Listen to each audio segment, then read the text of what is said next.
Hey there everybody, PTPOP here with all four lobes of my brain securely bound behind my back. And today I'm going to review a call that a customer made into Comcast call center to cancel his service.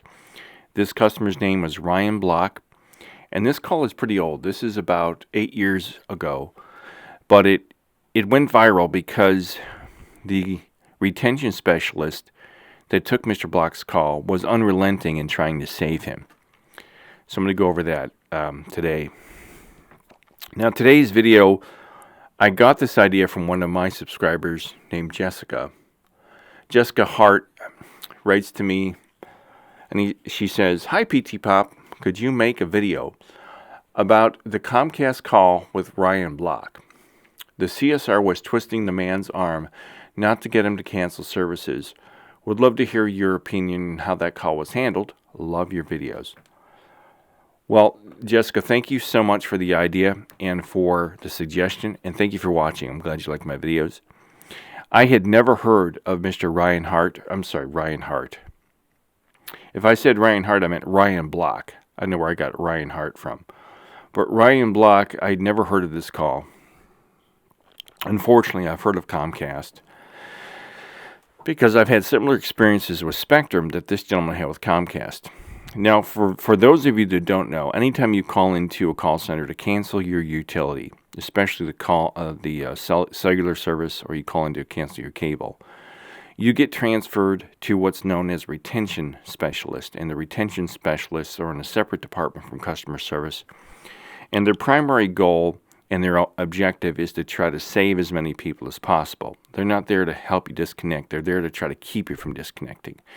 And they're given all kinds of sales gimmicks and sales tools, and they're given incentives they can give you. They're authorized to give you incentives to keep you as a customer by giving you discounts, by giving you discounts on your monthly contract, or giving you free minutes, or giving you free hula dancing girls at your bedside every night before you go to bed. All kinds of weird things they can give you. I'm just kidding about the hula girls. But what Mr. Buck, it's 2023. Today is January 1st, 2023, and I'm off to just a wonderful start here. I can't speak. But Mr. Block has run into one of the most bullheaded, stubborn retention specialists known to man. And what I'm going to do is I'm going to play some of this to you, but to give you a little background on this call, Mr. Block and his wife were moving, and they wanted to cancel their Comcast service. And they call in, and they get a retention specialist who has decided that he's not going to listen to Mr. Block, and he's not going to allow him to cancel. He's going to keep trying to keep him as a customer. And I'm going to play some of this for you. I'm not going to play the whole call because you get a pretty good, strong idea of what this call is like and how hard this person is trying to save. He's trying to quote, well, they call it as saving customers. When I was in the business, it was called saving. They're there to save the customers and keep them from canceling service because it keeps money in the pocket of the president, the CEO, and of all the investors so they can all go off with their leather mistress into a yacht in the Caribbean and have a good time with blow and, putting smack up in their arms and stuff like that. So there's a culture, not just at Comcast. This is not just at Comcast. This is at all call centers. They all have a retention department, and they all have given goals that they have to achieve in order to keep their jobs. They're given goals. They're given bonuses based off of the goals that they meet. So if they save a certain percentage of customers each month, they'll get a bonus, or they'll get those numbers applied towards a bonus, a quarterly or an annual bonus. So let's say that if they save 25% of the calls that call in to cancel, they'll get a 20% bonus of their base salary, which could be a significant amount of money. I'm just making these numbers up, but that's how it works. And they give each of these retention specialists incentives. So let's play some of the call here before I ramble on, and I'll go into it more of it. But this is pretty intense. Now, I took this call from Robert Mercado. Robert, I hope you don't mind me using this video from your channel, but Robert Mercado is another YouTuber. he happened to have the call in its entirety. It's roughly an 8-minute call, but I'm going to play a couple of minutes of it here so you can all hear it. So let's start this off and see what you think. Megabits per second for your internet. Astound will not give you that speed. Okay, we'd like to disconnect. We'd like to disconnect, please. Okay, so why is it that you don't want the faster speed? Help me understand why you don't want faster internet. Help me understand why you can't just disconnect us. Because my job is to have a conversation with you about keeping your service, about finding out why it is that you're looking to cancel the service. I don't understand. Is this if you don't want to talk to me, you can definitely go into the Comcast store and disconnect your service there. Okay, we're just asking for you to kill two birds with one stone. You got to return that cable card to the store anyways. We're actually going to just mail the cable card in, but if you can just please cancel our service, that would be great. That's all. That is all we want. We're actually not able to return a cable card by mail. Then. Okay, now let me stop there and say this. Number one, the rep that he's speaking to, I don't know his name, has great phone presence. He's very positive. He's upbeat. He's got a lot of energy, and that's what you've got to do. You're trained to keep upbeat, control the call, stay on top of the person trying to cancel, so you can keep them from canceling. Number two, you'll notice throughout the segment I play here that Mr. Ryan Block, keeps his cool. He keeps his complete cool, and I think that's because I think the gentleman is actually a CEO of a major company here in the United States. I'm not certain of his background, but he keeps his cool. The other day on the phone with a retention specialist with Spectrum, I personally, even though I know better, I lost my cool. But I didn't go overboard, but I pretty much told the guy to stick it. So it's hard to keep your cool when you have snotty, pushy, not belligerent. This guy isn't belligerent. The retention specialist isn't belligerent, but it's hard to keep your cool. But just keep an eye open or an ear open for how calm and reserved Mr. Block is, and how much energy that the retention specialist is throwing, especially at Mr. Block. I will send someone like a TaskRabbit to go return the cable card for us. I don't personally intend to go return the cable card. That's why we're probably not going to be canceling in store. So that's why I need you to cancel by phone. So can you cancel us by phone? The answer is yes, correct? I mean, it sounds like you don't want to go over this information with me. I mean, the answer is correct, yes. And the guy ignores him. If you're not wanting to go over that information, okay, then that's the easiest way to get your account disconnected. I am declining to state why we are leaving Comcast because I don't owe you an explanation. So if you can please just go. Okay, so now he's asking for an explanation because it's a sales technique. Because if he can get the guy to say, hey, if Mr. Block were to say, hey, Mr. Retention Specialist, I'm canceling because I'm moving, that's going to extend the call and lead Mr. Block down the rabbit hole of the retention specialist saying, hey, let me check if we have service in the new area you're moving to, and we can get you set up there. We'll even give you a discount, blah, blah, blah. So he doesn't want to tell him any of this information. Number one, he doesn't have to. Number two, he probably knows as a president or a CEO of a company that if he does tell him that, he's going to go down the rabbit hole of, hey, buddy, if you just stay with us and hook up service at your new location, we'll give you a 25% discount and we'll send you dancing girls next to your bed, which will lead this whole new argument. So let's continue here. Proceed to the next question. If you have to fill out your form, that's fine. Please proceed to the next question, and we'll attempt to answer that if possible. Okay, so, being that we are the number one provider of internet and TV service in the entire country, okay, why is it that you're not wanting to have the number one rated internet? The number one rated internet service provider in the country. No. I guess this guy isn't listening. The retention specialist is not listening. But this guy, Mr. Block, doesn't give a crap whether you're number one or you're number 20. He just wants to disconnect. And see, when you're a retention specialist or you're a sales representative, you're supposed to give them 2 to 3 rebuttals to try to turn the call around. I've done sales, and they say, and in training, they say, well, you've got to give them at least 2 to 3 rebuttals. and to turn the call around, get control of it, get the sale, and get them off the phone, go on to the next customer. Well, this retention specialist has given an avalanche of rebuttals throughout the entire call, and this guy, Mr. Block, is not going to budge. But keep in mind that this retention specialist, we don't know what's going on in his personal life, okay? So he has a job in a call center. We all know that sucks. And we all can imagine how horrible it is to be a retention specialist, number 2.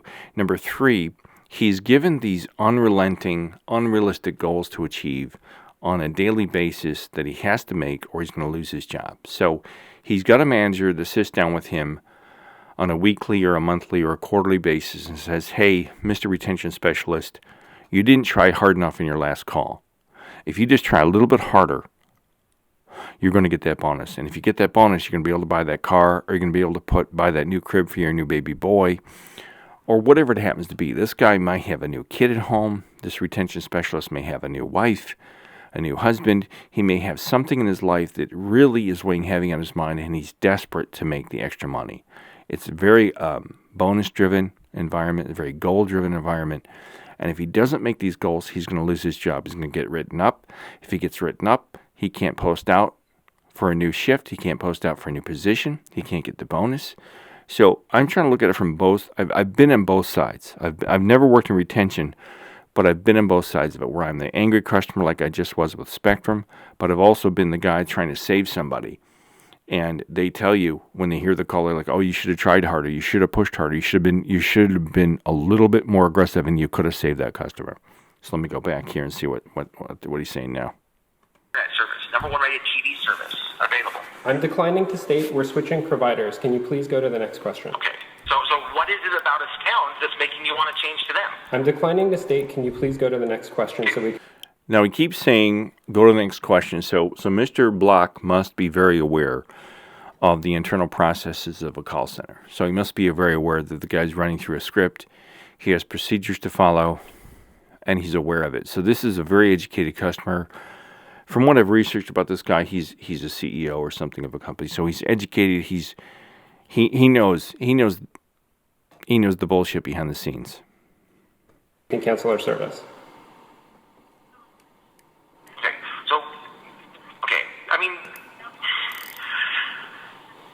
Figure out here what it is about Comcast service that you're not liking, that you're not wanting to keep. I mean, why is it that you don't want to keep that service? This phone call is a really actually amazing representative example of why I don't want to stay with Comcast. So can you please cancel our service? So from okay, but I'm trying to help you. Okay, the way that you can help me right now. By declining answers, by doing all this. The way that you can help me is by disconnecting our service. That's how you can help me. How is that helping you though? Because that's what I want. Explain to me how that's helping. That's what I want. Okay, so why is that what you want? Because that's what I want. Okay, so, I mean, there has to be some sort of reason behind it. That's what we're trying to find out. We just want to find out what it is that's causing a customer that's been with us for a long time to leave. Because that's what we want. Okay? I mean, you've been with us since, around 2005, 9 years. You've been a Comcast customer. Okay? After a decade, okay, clearly the service was working great for you. You weren't having any problems. So now all of a sudden you're moving. Okay, you've kept this service in multiple addresses. All of a sudden you're moving and something's making you want to change. What is it that's making you want? Okay, so he does know he's moving. I didn't realize that. And so I'm gonna leave it there because the call kind of goes on and on and on like that. So basically, what you've got to know here is I understand that this. See what happened with this call is it went viral, and it made national news. It was on the local news.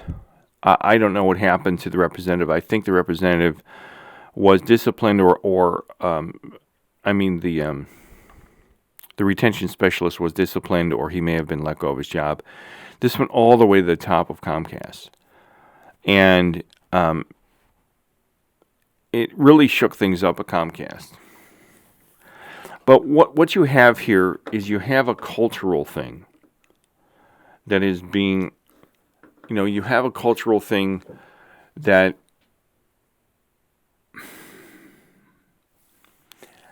where they try to blame the employee. Now, they have a cultural thing in all call centers. This isn't just Comcast. This is all call centers. They have a cultural thing that comes from the top because, like I said, you got the predominantly male CEOs and presidents. They have the leather mistress on the side. They have the yacht. They go to the Caribbean. They need their money.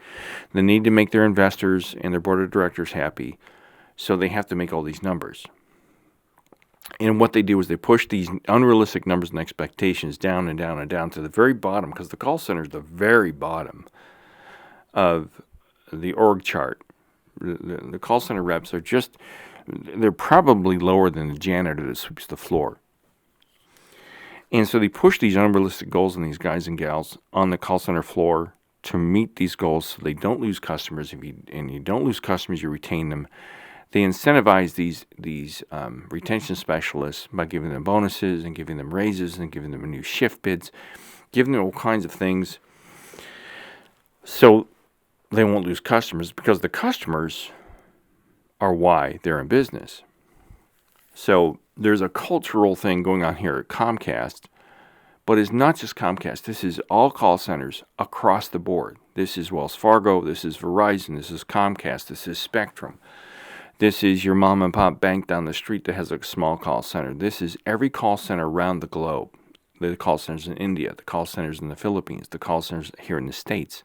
It doesn't matter if it's insurance or banking or telecommunications, or if it's, your HVAC company. I just went through this with my HVAC company, where, we have paid a monthly fee to have this HVAC company come out and service our furnace or our air conditioning if there's an emergency, and we're put to the top of the list. And they told us if we pay for this, they'll dispatch a rep to come out and work on our furnace. Well, this last week, this storm came through Elliott, right?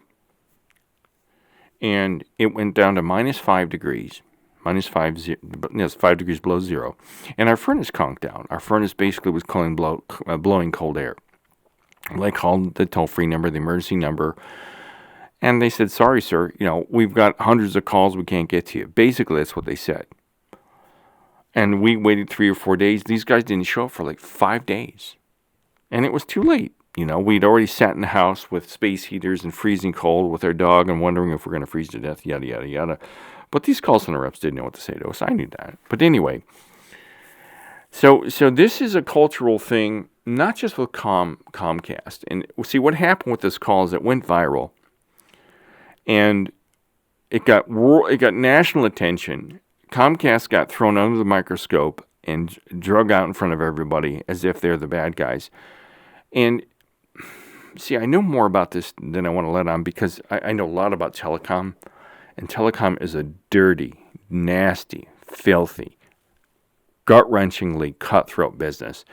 And they will shoot and rape their own mothers to get to the top of the heap. These guys are dirty, filthy fuckers. Bastards. And they'll do anything to keep a customer. They'll do anything to undermine a customer. They'll do anything to make the investors happy so they can have their leather mistress on the yacht in the Caribbean. And this is not an exaggeration. These guys are all dirtbags. And it's a good old boys club. There's very few women that run these organizations. So this retention specialist has been trained to be unrelenting. He's been pulled aside and taken off the phones, pulled into a boardroom with him and his manager and said, "Hey, look, Mr. Retention Specialist, you've got to do better. If you want to keep your job, you got to do better. If you want to get that bonus, you got to do better. You got to push, go beyond the 3 rebuttal theme so we can keep these customers, because corporate is telling us our numbers are not good. And numbers are Christ. Numbers are Christ. Numbers are Jesus in this organization and in all these organizations. This isn't just Comcast. So what you have here is a prime example. I wouldn't say that this gentleman in retention is incompetent. I wouldn't say that at all. I would say he's desperately trying. In the back of his mind, he's got his supervisor talking to him in his mind saying, push, push, push. And in the other side of his mind, he's got his husband or his wife going, we've got a baby coming, or we've got a new mortgage. Push, push, push. And in the meantime, this poor guy is desperately trying to keep this guy as a customer because he doesn't want to lose his job. And the other side of the coin, you've got Mr. Ryan Block, who is miserable and he just wants to cancel, but he knows business and he knows what's going on and he keeps his cool, but he just wants to cancel his line. This retention specialist should have given up on the call, given up after 3 or 4 rebuttals, knowing perfectly well that the man speaking to him was not going to work with him. This Mr. Block was not going to give in and say, "Hey, look, let me think about this. Maybe I can get service in my new location."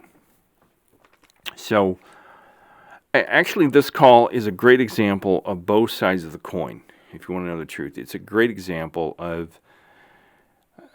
I don't know if he's irate. This is a man. Mr. Block is a man that just wants to cancel a service. And if you're skilled at your position, you can tell he's not going to turn over, and you can tell that no matter how much you try to tickle his nipples, that he's never going to give in. Okay. The other thing is you've got a great, version of a guy here that just wants to cancel a service. You got a rep who's desperate to make his goals. This is the perfect storm call, and this goes on in every call center, regardless of the industry. It goes on in insurance, it goes on in telecom, it goes on in HVAC, it goes on in any type of call center you call into. And you've got these poor, desperate people to answer the phones like I used to be, and some of you still are, that are they want to do what they're told. They're good little robots, and they just want to make their goals. They want to make money because they're promised in the interview, you're going to make all kinds of money. You're going to make all kinds of money. So that's my analysis. I think this is the perfect storm call of a customer service rep that is doing what he's been told to do, but he's not really.